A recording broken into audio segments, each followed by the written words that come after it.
Добрый вечер, дорогие телезрители.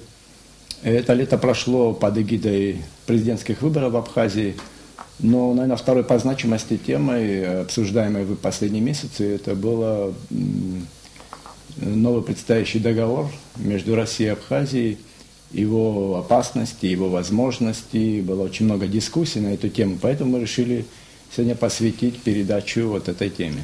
Вообще, выборный период, очень много говорилось, активно использовалась вот эта тема российско-абхазских отношений, и иногда доходило до таких откровенных спекуляций, это выборы. Это понять можно, но в реальности выборы закончились, и тем не менее вопросы и проблемы остаются, и об этом мы сегодня поговорим с замминистром иностранных дел Ираклием Хинтба и главой неправительственной организации инфосодействия Алхасом Тхагушевым. Добрый вечер. Добрый вечер. Добрый вечер. Какова предыстория вопроса? Наверное, тебе лучше обратиться. Предыстория вопроса, наверное, началась, в тот момент, когда абхазский кризис назревал, то есть уже вышел на финишную прямую, и вот эта тема ассоциированных отношений, которая вдруг появилась параллельно с тем, что происходило в конце мая, в начале июня, она активно спекулировалась, и уже после вроде бы там все открестились, хотя там в начале единственный из абхазских политиков, действующих и там, может быть, не действующих, об этом открыто заявил Тарас Шамба, но он, как известно, представляет абхазскую диаспору, и здесь эта тема не очень была поддержана, хотя очень много было всяких спекуляций, но тем не менее уже в выборную кампанию каждый кандидат, уже не говорили об ассоциированных отношениях, но каждый кандидат говорил о том, что необходим новый российско-абхазский договор. И у меня возникает вопрос, а вообще, чем старый не устраивал? Или что-то изменилось за этот период? Какие влияния вообще произошли? Или это внешний фактор, те процессы, которые происходят сейчас на Украине, и вообще вот эта ситуация, которая фактически опять делает востребованным этот большой раздел между Западом, Россией и новая холодная война. Неужели мы оказались на линии фронта? Да, на этой действительно передовой. Вы знаете, действительно тема углубления, расширения отношений Российской Федерации в разном виде, в разных формах, она активизировалась в последнее время. И то, что предлагалось в начале мая в качестве идеи ассоциированных отношений, она тогда не нашла поддержки в нашем обществе. Как вы помните, не только МИД, но и спикер парламента, и депутаты парламента, и общественно-политические организации, партии высказались негативно в отношении этой идеи, потому что на самом деле она ничего не дает с точки зрения конкретных форм, механизмов развития российско-абхазских отношений. Ассоциированные отношения – это некое размытое понятие, обладающее, я бы сказал, негативным таким оттенком смысловым. И оно устарело, потому что оно предлагалось еще в начале 2000-х годов. И тогда оно в каком-то смысле было актуальным, хотя и тогда четкого понимания, что такое ассоциированные отношения, не было. Сегодня эта форма представлена и в отношениях с Соединенных Штатов, и Маршалловых островов, и Франции, и, скажем, Монако. Совершенно разные примеры, тем не менее, обозначаются одним понятием. Поэтому очень важно сегодня говорить о том, что действительно российско-абхазские отношения нуждаются в повышении качественного уровня их существования, развития, функционирования. Об этом говорили в рамках предвыборной кампании все кандидаты в президенты. Эта тема, на мой взгляд, эта идея, она находит поддержку в нашем обществе. Потому что действительно сегодняшняя ситуация, как внешняя, так и внутренняя, имею в виду внешнеполитический контекст и задачи социально-экономического развития Абхазии, диктует необходимость выстраивания более тесного и эффективного формата взаимодействия с Россией. Вот сегодня Абхазия, действительно, как вы правильно сказали, находится на такой вот линии разлома геополитического. Потому что Грузия подписывает соглашение с ЕС об ассоциации. Грузия, несмотря на то, что какие-то были попытки сближения с Российской Федерацией, попытки начать переговоры по торгово-экономической тематике, гуманитарной тематике, вот, скажем, принимается резолюция парламента Грузии буквально вчера, в которой Россия, буквально осуждается за агрессию, якобы агрессию в отношении суверенной Украины, там призывы к НАТО и ЕС принять эффективные меры с целью усиления безопасности как Украины, так Грузии и Молдовы, ускорение интеграции в единую евроатлантическую систему. Это все говорит о том, что, и события, кстати, на Украине, которые сегодня происходят, все говорит о том, что мир вступает в новый период развития, формируется полицентричная система мироустройства нового, и каждое государство, особенно такое маленькое, как Абхазия, должно найти свое место в формирующейся системе, новой системе. Можно сказать, что все-таки основной мотивацией был внешнеполитический фактор? Внешнеполитический фактор, он играет очень большое значение. Очень Потому что 6 лет всего прошло с подписания пакета договоров после признания. Даже 6 прошло 6 лет, да, но контекст международный, внешний контекст вокруг Абхазии, он за это время, я бы сказал, претерпел значительные изменения. И во многом, опять же, это связано с тем, что мир вступил в новую полосу развития после начала событий на Украине. Алхаз, вы согласны вот с такой точкой зрения, вот с такой мотивацией необходимости подписания нового договора? Вот эта внешнеполитическая мотивация, она как раз понятна. Действительно, полностью согласен с Ираклием, то, что контекст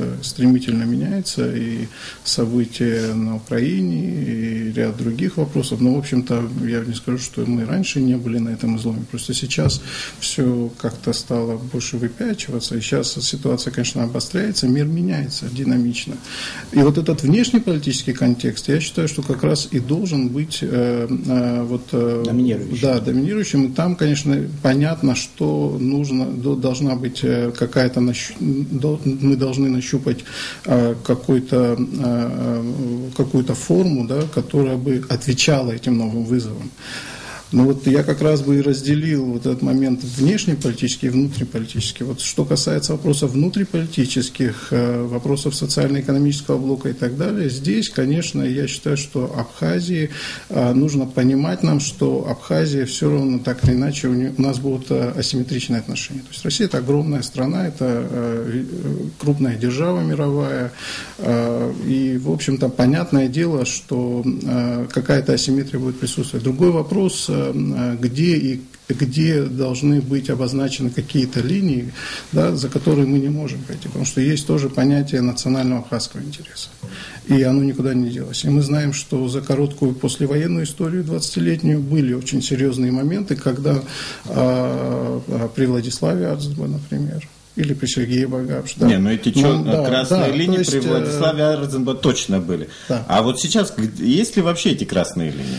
Безусловно, в чем они заключаются? Я просто пытался их как-то определить. И никто эти красные линии не отрицает. В первую очередь наш стратегический партнер Российская Федерация. Вопросы суверенитета, национальных интересов Абхазии, они ставятся всегда во главу угла нашим стратегическим партнерам при принятии очень многих решений за последнее время. Вот, вы знаете, в России очень хорошо понимают, что для абхазов, для абхазского народа независимость, суверенитет, национальный интерес – это высшие ценности. И поэтому, скажем, задачи укрепления государственности Абхазии, укрепления международных позиций Абхазии закреплены и в концепции внешней политики России, и в указе президента Путина о мерах по реализации внешнеполитического курса.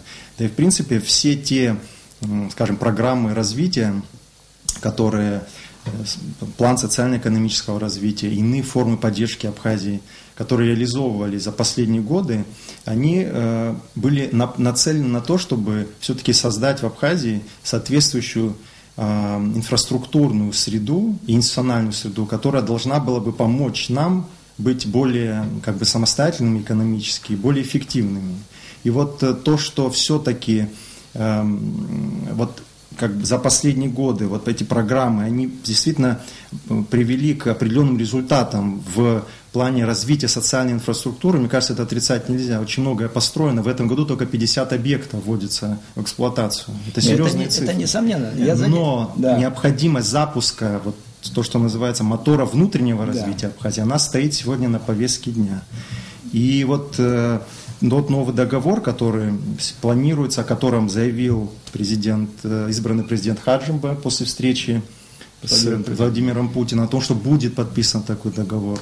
Вот в нем будут заложены механизмы, которые будут способствовать укреплению экономической системы, развитию экономической системы Абхазии, что в итоге должно привести к реальной самостоятельности. Ну вот предыдущий договор тоже как бы мы определенные надежды с ним связывали, что это даст толчок вообще после признания, то есть толчок развития экономики, однако все-таки вот больше ушло вот на социалку. И я тут согласен. И так далее. Да. Вот в принципе бизнес как таковой сюда не пришел.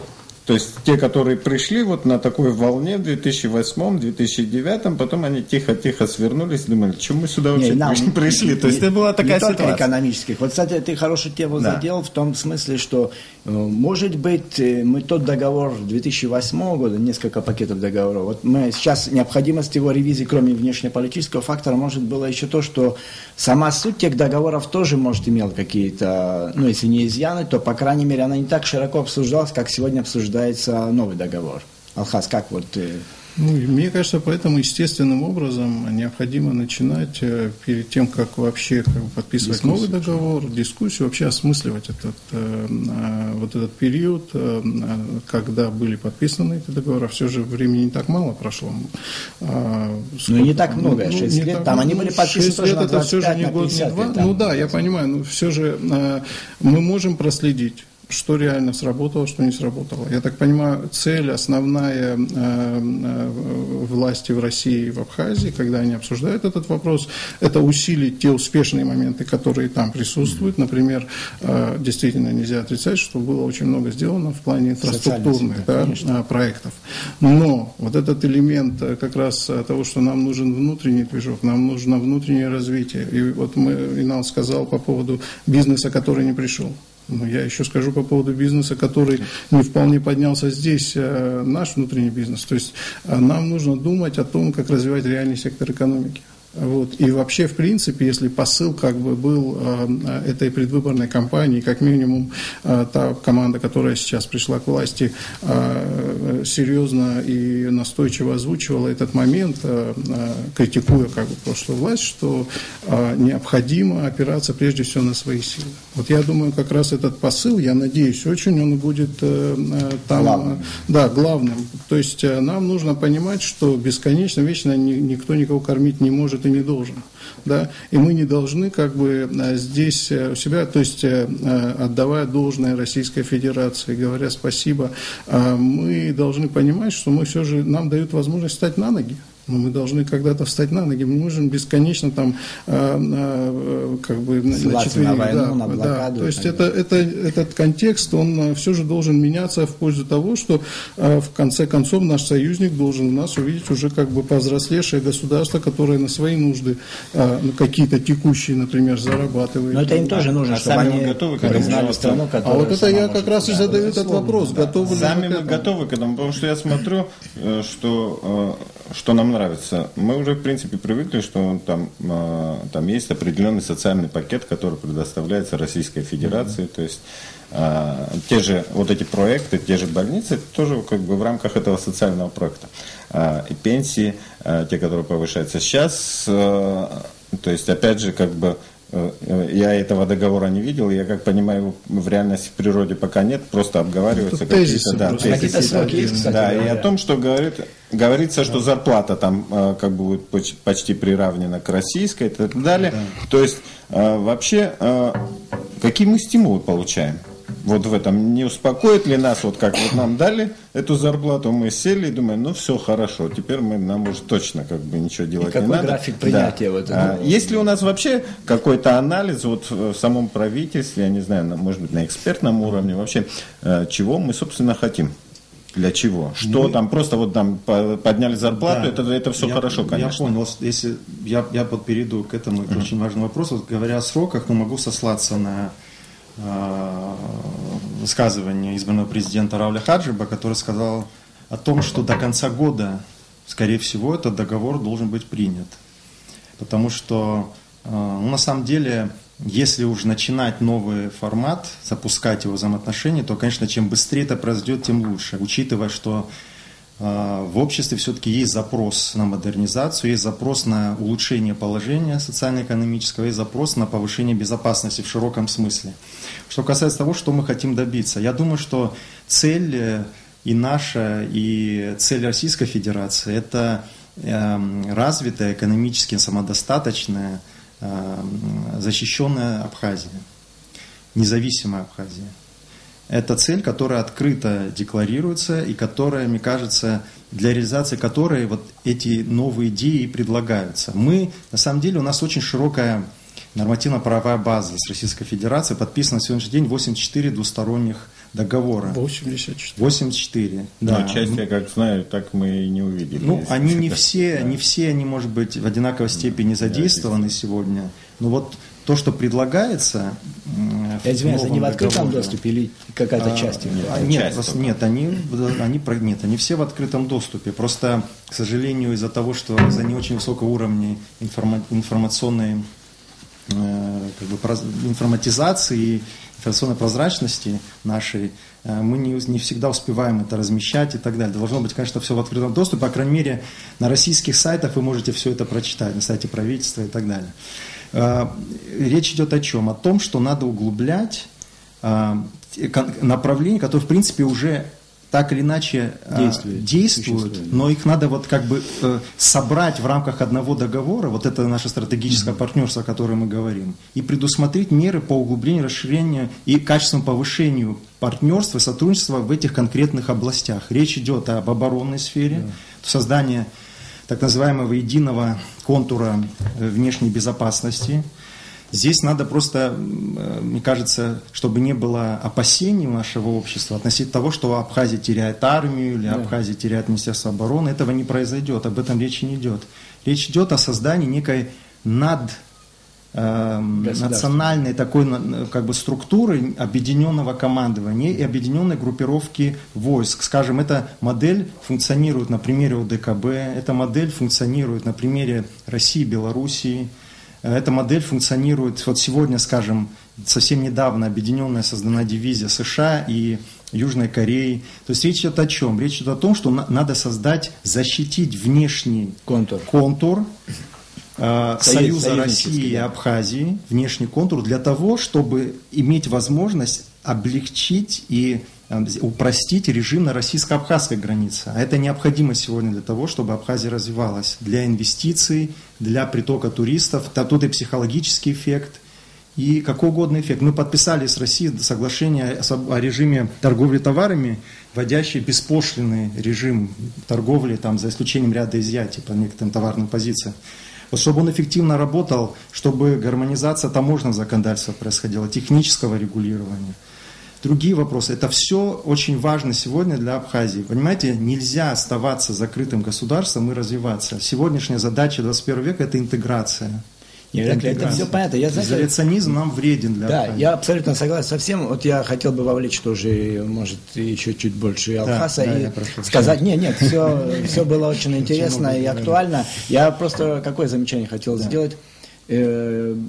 Просто так получилось, что он совпал с событиями майскими и соответствующими выборами. И поэтому очень много получилось таких вот, и я не хотел бы всегда таким грубым словом спекуляции говорить, но такая конспирологическая какая-то такой аспект этой проблемы тоже возник. А у Алхаз как, это случайно или не случайно, что это все совпало? Многие привязывали. Я даже более скажу, там как бы циркулирует вот в этой конспирологии, как бы, а я знаю, там, допустим, документ, который там подписан, да, и находится где-то там в Кремле и так далее. То есть, я не и говорят об этом действительно, как бы, не люди с улицы, а говорят, вот, допустим, какие-то очень такие... Не только говорят, а и публиковали, да. Открытое письмо от интеллигенции было в начале июня, то есть это и... То есть я не говорю это только о соцсетях, я говорю это о вполне конкретных людях. Опасения, да, такие. Ну, мне кажется, здесь уже вспоминал Ираклий про предложение, идею ассоциированных отношений, которые действительно, может быть, это был такой для абхазского общества кот в мешке, поэтому, в общем-то, не объясняя ничего, может быть, и такую реакцию получили. На самом деле, я действительно не вижу каких-то политических сил в Абхазии, которые были бы против более глубокой интеграции, но интеграции на понятных условиях, интеграции, когда мы считаем, и наш партнер считает, и тогда от этого есть эффект. Да? То есть мы же не просто соглашение ради соглашения подписываем, мы подписываем для того, чтобы действительно получить какой-то положительный эффект для обеих стран. То есть когда мы объединяем усилия, мы получаем что-то большее и для нас, и для наших партнеров. Вот. И, конечно, во время выборов в основном звучал такой утрированный взгляд на эти вещи. Вульгаризация некоторая была. Да, конечно. Безусловно. То есть нормального, спокойного, осмысленного разговора просто не присутствовало. Шла жесткая предвыборная борьба, ну, можно по-разному к этому относиться, но мы строим демократическое правовое государство, определенные издержки в выборный период, к сожалению, они были не только в эти выборы, и раньше, и, наверное, будут дальше. Но, с другой стороны, конечно, это хороший вопрос для нашей политической элиты о том, какие фундаментальные вещи все же не подлежат пересмотру. Скажем, как только в каких-то СМИ российских и так далее возникла тема того, что вот будут ли пересматривать вопрос суверенитета, мне кажется, в этом вопросе вообще не было никаких разногласий, никаких моментов там спора, элементов. Все политические лидеры просто сказали, да, что это невозможно даже обсуждать. Никто это не собирается обсуждать. И не предусмотрено, там, скажем, ни нашей Конституции и так далее, вообще пересмотра этих фундаментальных вещей. То же самое, мне кажется, касается, скажем, вот того же контура безопасности. Это очень хорошая, здравая идея, когда действительно мы понимаем, что мы живем на этом изломе, мы понимаем, что мы надеемся когда-нибудь, что с Грузией у нас будут добрососедские нормальные отношения, и, наконец, Грузия признает ту реальность, которая есть. Но пока есть то, что есть. И действительно, то, о чем Ираклий говорил, в этом, с этим спорить невозможно. Потому что и риторика все же, хоть это и не правительство Саакашвили, мы помним, как это было при прошлой грузинской власти, но напряжение оно есть. Договор с нами о ненападении никто не подписал.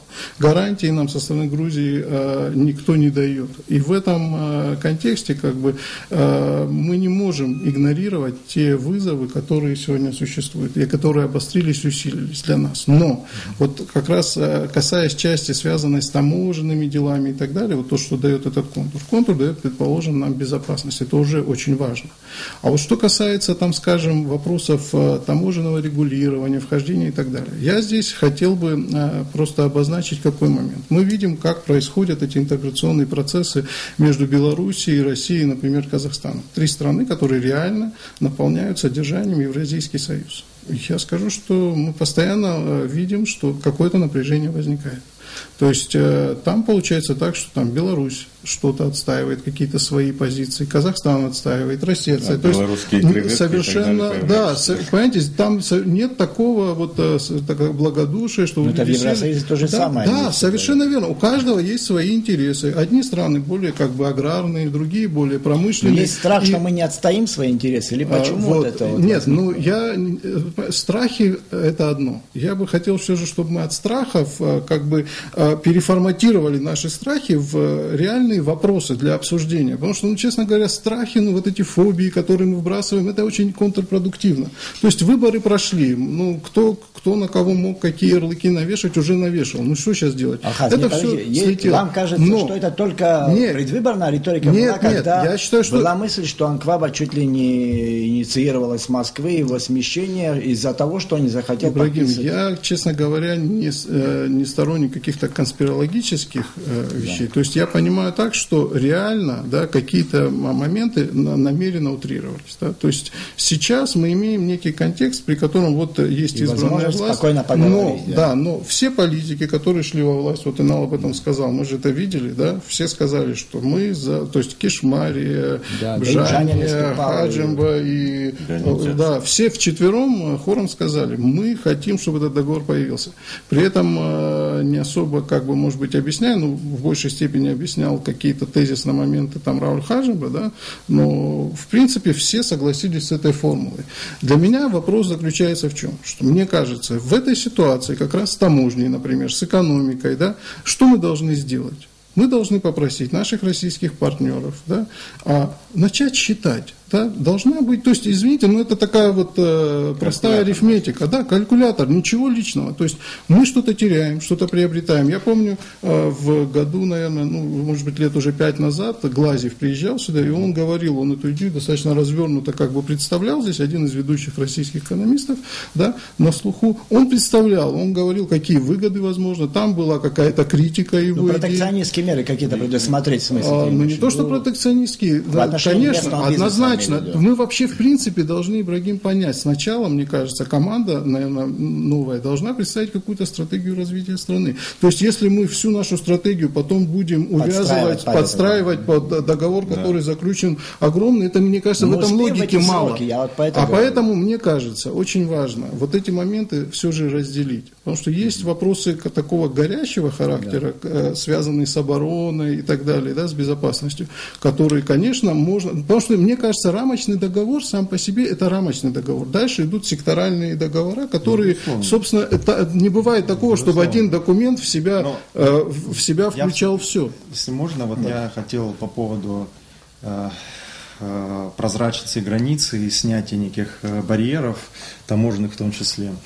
Все-таки вот опыт таможенного союза, когда образовался единый периметр таможенный, да, и внутренние барьеры практически были ликвидированы. Белоруссия, Россия, Казахстан. Он привел к бурному росту взаимной торговли, к бурному росту, на 40% выросло, и к очень значительной прибавке в росте ВВП этих стран. Но это величины более или менее одинаковые. Да, я понимаю, но вот когда, что касается Абхазии, вот когда подписывалось соглашение о режиме торговли товарами, которое ликвидирует пошлины таможенные практически на все товары, кроме там сахара, там алкоголя и 50 тысяч тонн объема ГСМ, подсчитывала, что Россия теряет на этом 15 где-то миллионов долларов, мы что-то вот похожее, но эффект от развития экономики, безусловно, позволит покрыть все вот эти выпадающие доходы, потому что это все-таки действительно... Но это расчеты есть, что наш сальдо же не симметричный. И мы должны, конечно, постараться сделать так, чтобы подключиться к инструментам развития, предоставляемым интеграцией. Таможенный союз, экономический союз. Проблема в том, что мы пока не совсем готовы к этому. Вот скажем, политически нас не признают участники этих объединений. То есть мы не можем полноценно вот как бы участвовать в этих процессах. А вообще в контексте вот этих событий, которые сейчас происходят на Украине, там и такого очень сильного такого размежевания между там Западом и Россией и так далее. Да. Вот эти процессы как-нибудь скажутся на таможенном союзе или вообще на будущем этого таможенного союза, потому что уже прозвучали там Назарбаев там говорит, а может мы выйдем вообще, то есть там и так далее. Конечно, разногласия могут быть, они не исключены. Любое государство ревностно относится к своим национальным интересам, безусловно. Я думаю, что и в наших взаимоотношениях с Россией так или иначе какие-то разногласия не могут быть. Ничего там страшного нет. Мы, как правильно было когда-то замечено, конфетно-букетный период наших отношений закончился. Да, и мы должны к этому как бы относиться к этому нормально и спокойно. Просто мы иногда забываем, что суверенитет все-таки реальный, он должен основываться на серьезной экономической базе. Если мы вот сегодня мы говорим о том, что вот давайте не будем открываться, давайте не будем бизнес пускать, давайте не будем открывать Абхазию как транспортно-логистическое некое пространство, то и реального суверенитета у нас не будет, если будет продолжаться та ситуация в экономике, которая сейчас у нас есть. Мы должны, пользуясь возможностью, которую Россия нам хочет сегодня предоставить, все-таки, взяв на себя некую ответственность в области безопасности, хотя это не значит, что, опять же, ликвидируется МВД, либо ликвидируется Министерство обороны. Ни в коем случае, никто это не предполагает. Просто речь идет о том, что наша, скажем, Минобороны больше будет заниматься военным планированием, тыловым обеспечением, другими вопросами. Какие-то оперативные вопросы будут, может, совместно решаться в случае военной опасности. В МВД, скажем, координационный центр может быть создан Министерством внутренних дел России, Абхазии. Это, кстати, мы в этом очень заинтересованы, базы данных общие.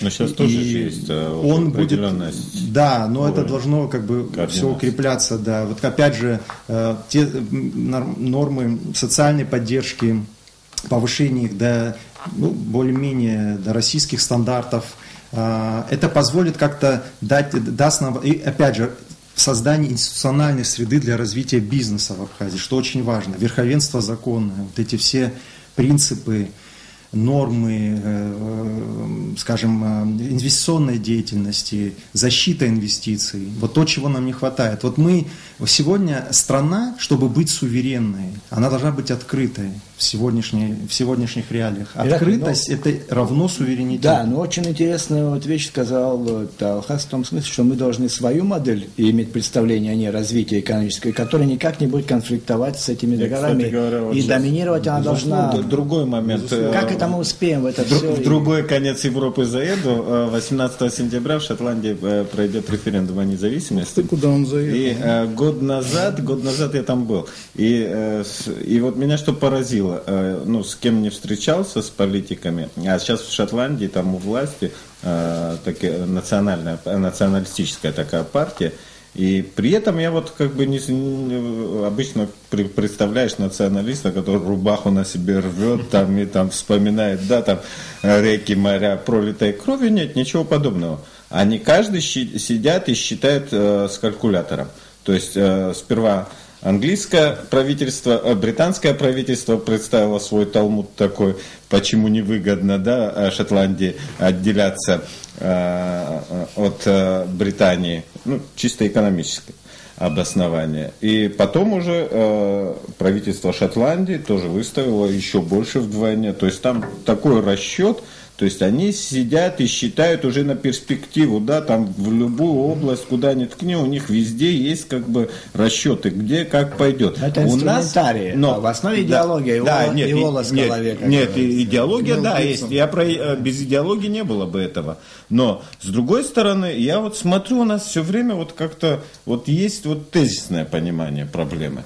А вот такого глубокого там расчета, да, мы все время как-то на глаз отмеряем. А есть ли силы у нас такие, которые могут вот эти экономические у нас должны быть такие силы, и если необходимо, можно привлекать какие-то экспертные ресурсы, но мы действительно и отраслевики должны сесть, посчитать, конечно.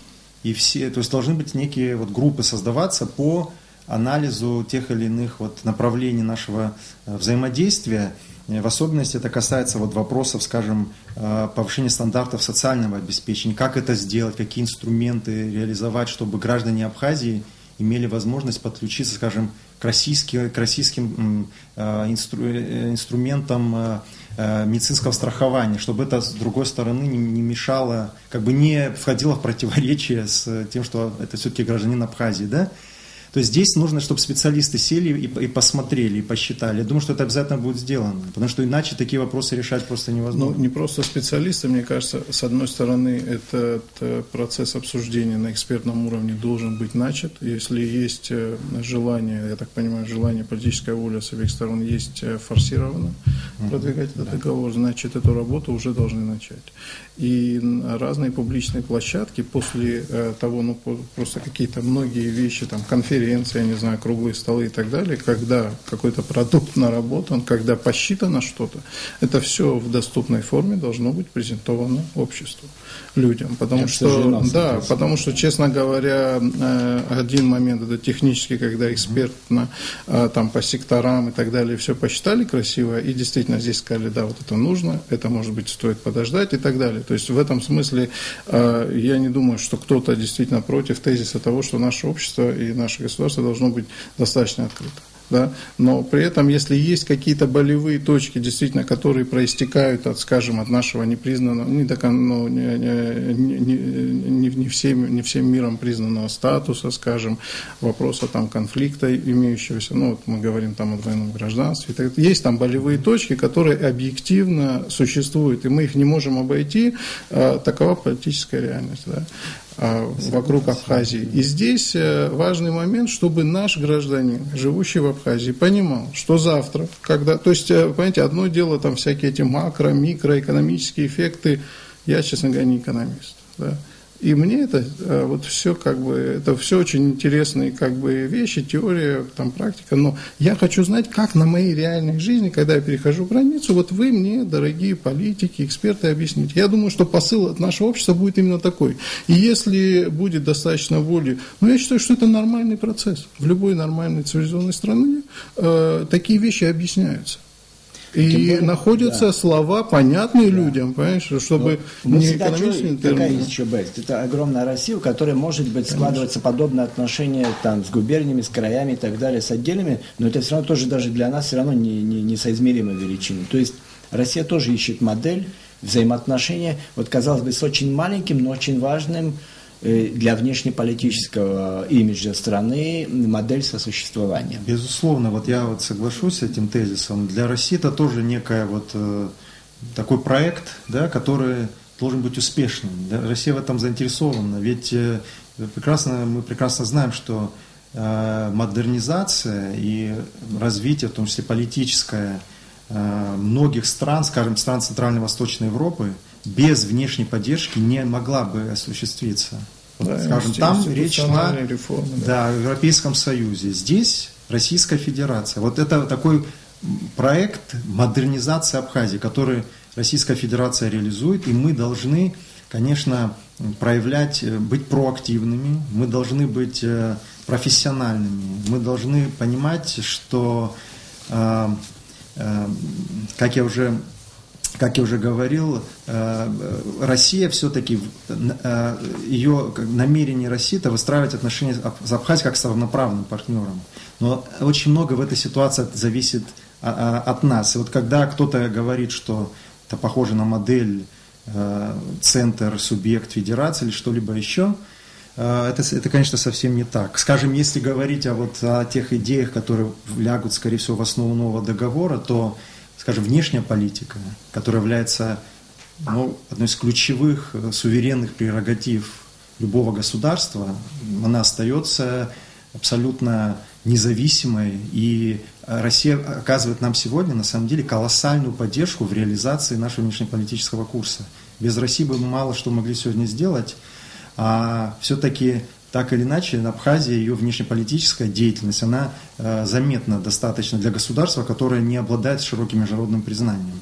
Поэтому здесь, опять же, как я уже сказал, многое зависит от нас самих, от нашего профессионализма, от нашего понимания того, что мы должны совершить некий рывок в развитии. Вот этот нынешний геополитический подтекст, который образовался или еще в стадии образования находится, он как бы вообще будет влиять на процесс дальнейшего признания, учитывая то, что у нас как бы последние 3-4 года нас как бы вот этот процесс фактически как бы совсем затормозился, нас никто не признавал. Вот сейчас он может получить какой-то новый импульс или хотя бы вот среди этих стран, которые оказались вот как бы более-менее нормальных, остались, а может быть даже стали лучше с Россией отношения. Или как бы мало что в этом плане для нас изменится, потому что у России сейчас куча всяких и так проблем возникает, и как бы сейчас не до Абхазии. В определенном смысле контекст стал сложнее, потому что Абхазия это союзник России, мы находимся в геополитическом лагере России, и поэтому то отношение к России, которое есть у Запада сегодня, и те стереотипы отношения к России, они накладываются на Абхазию. В этом смысле и мы тоже понимаем сегодня, что нам сложнее выходить на западных партнеров. Это очевидный факт. С другой стороны, все-таки мы говорим об интеграции, мы говорим о нашем желании, стремлении работать с интеграционными объединениями на постсоветском пространстве, которых ведущую роль играет Россия. Вот те государства, которые в этих объединениях сегодня присутствуют, это наши потенциальные союзники. Мы должны интенсифицировать работу с ними.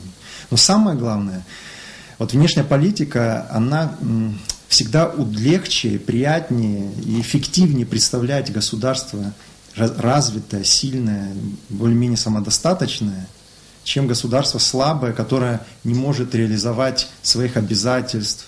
Знаете, вот когда мы говорим о внешнеполитической деятельности, скажем, экономическая дипломатия – это часть дипломатической работы. Но Абхазии очень сложно сегодня выступать экономическим партнером государств, которыми мы установили сегодня дипломатические отношения, с которыми мы стремимся их установить.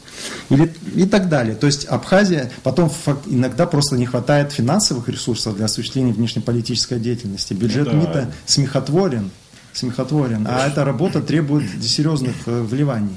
Поэтому вот Абхазия будет укрепляться, как мы надеемся, и будет укрепляться, и улучшаться, и более эффективно становиться внешней политикой. Ну и все-таки вот, допустим, сейчас в контексте, вот, опять же, холодной войны. Я извиняюсь, конечно, вы этот тезис перебрасываете, можно я тоже пару слов скажу? Про холодную войну? Ну да, ну вот как бы опять образы этой холодной войны, я докончу эту мысль. Просто мне кажется, пока рано еще говорить о том, что у нас железный занавес и так далее, холодная война, я вас прошу, просто мне кажется, все же есть какие-то... Я сегодня просто перед приходом новостей насмотрелся, саммит НАТО и так далее, то есть это, конечно, влияет, впечатляет. Инал, мне кажется, все же сейчас проявляются какие-то моменты, да, есть предложения со стороны Российской Федерации. И мне кажется, в принципе, есть очень много моментов, которые говорят в пользу того, что вот этот разлом все же он не зайдет. То есть есть поле еще для маневра. Конечно, я просто хочу надеяться, что мы вот прямо так крест жирный не поставили, что мир вот раз и поделился. Ну, есть перспектива какая-то, я надеюсь, это безумная война, когда братоубийство, она закончится все же общими усилиями. Да, я об этом говорю, что давайте все же в этом смысле будем надеяться, что дух партнерства, потому что Европа и Россия, их связывает тоже очень много всего. И мы себя так или иначе тоже относим к этому миру. Поэтому но есть возможности, но эмбарго не отменят, Алхас, согласись, дай Бог, чтобы перемирие работало. Эмбарго не отменят, и в этом смысле у нас появляются какие-то возможности, потому что мы чуть ли, как в советское время, чуть ли не единственный субтропик, который остался начал считать, в евразийском таком, я имею в виду... Все правильно. Да? Наши мандарины может занять место греческих мандарин. Да, наши яблоки вместо поляков, поляки пусть простят. Меня, конечно, пугает та тенденция, что чем хуже везде, тем лучше всегда нам и наоборот. Но так вот случилось, в этом есть потенциал. Если мы воспользуемся этими возможностями, если какие-то ниши на российском рынке мы сможем заполнить, и я думаю, что разговор об этом будет идти и уже идет. Да, сезон на носу, фактически. То, конечно, надо к этому стремиться. Но, опять же, все зависит от того, насколько нам удастся выстроить механизмы нашего обновленного стратегического сотрудничества. Вот то, что касается границ, я хочу опять к этой теме вернуться, действительно важнейший вопрос. Вот граница с Грузией, если она не будет сегодня укреплена и оборудована максимально, там не откроется, если здесь не откроется граница там. Вот этот внешний периметр, о котором мы говорим, он касается и границы с Грузией, безусловно. Ее нельзя закрыть, там будет, об этом уже было заявлено, там будет один, видимо, пункт пропуска, но он будет оборудован по всем стандартам. И будет жесткий контроль за перемещением людей, грузов и так далее через эту границу. Это очень важно. Что касается таможенных дел, да, все-таки у нас есть соглашение между таможенными службами России и Абхазии. Там, кстати, предполагается создание специализированного таможенного органа. Это тоже некий инструмент, который может быть реализован в Абхазии, чтобы декларирование происходило не на границе или там какие-то таможенные процедуры, а здесь, например, чтобы люди не стали часами на границе, чтобы не гнили мандарины на границе, чтобы товары и движение товаров и людей было беспрепятственным. То есть здесь просто надо создать эти условия, о которых я говорю. И, конечно, опять же, это понимание того, что пока в Абхазии не будет выстроена национальная система, это правила, нормы, четкие правила игры, Абхазия развиваться не сможет. Для этого, конечно, нам надо помощь Российской Федерации использовать, в том числе в сфере безопасности и правоохранительной деятельности тоже. Это очень важное направление, в котором мы должны двигаться. Я бы хотел какие-то итоги подвести, наверное, нашей дискуссии. Вообще очень важно, чтобы таких дискуссий не только, и она, я знаю, насколько я знаю, не только здесь, вот в нашем формате передачи Хастыгалам, то происходило там еще и в других.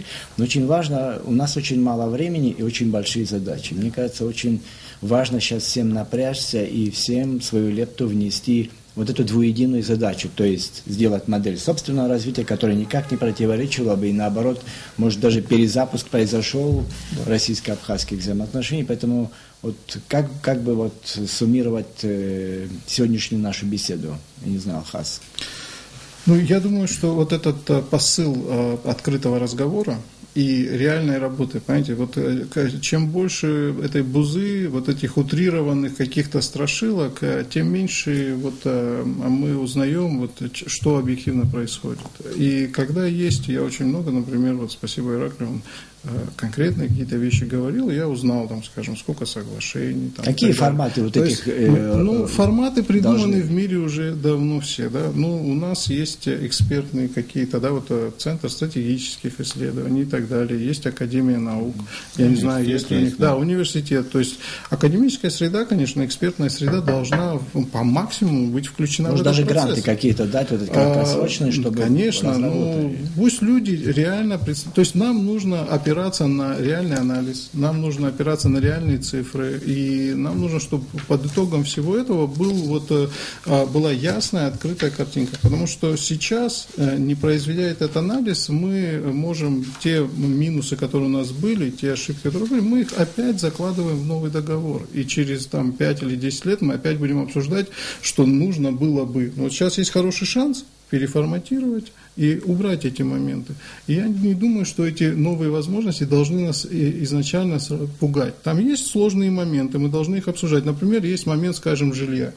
Можно найти формулу, и, кстати, в мире, и в Европе, например, той же, есть масса моделей, при которых все можно регулировать, все можно делать, то есть процесс можно делать открытым, прозрачным и регулируемым. Конструктивно. Да, конечно, и рамки, масштабы этих вещей, да, можно регулировать, да.